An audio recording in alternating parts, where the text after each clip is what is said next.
భారతదేశంలో సంక్రాంతి పండుగ అంటే భూమికి ప్రకృతికి కృతజ్ఞతలు తెలిపే పండుగ.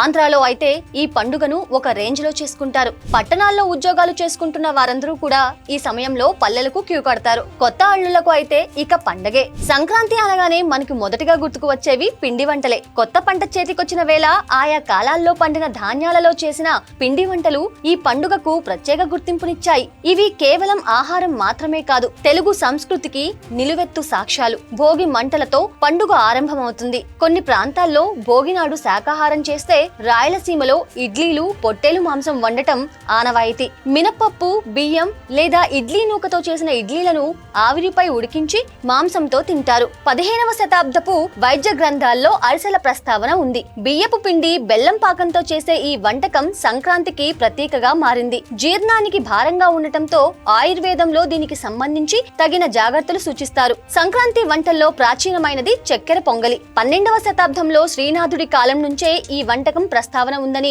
చరిత్రకారులు చెబుతున్నారు. బియ్యం, పెసరపప్పు, బెల్లం, నెయ్యితో చేసే ఈ పొంగలిని గ్రామాల్లో సూర్యుడి ఎదురుగా కొత్త కుండలో చెరుకు రసం కలిపి వండుతారు. భోగినాడు పొంగలిలో పాలు వేయరు. పెసర తెలుగు నేలపై తొలిగా పండిన పంటల్లో ఒకటిగా గుర్తింపు పొందింది. శీతాకాల ఆరోగ్య అవసరాలకు అనుగుణంగా కట్టు పొంగలి ప్రాచుర్యంలోకి వచ్చింది. మిరియాలు, జీలకర్ర, ఇంగువతో చేసే ఈ వంటకం వాత, కఫ దోషాలను సమతుల్యం చేస్తుందని ఆయుర్వేదం చెబుతోంది.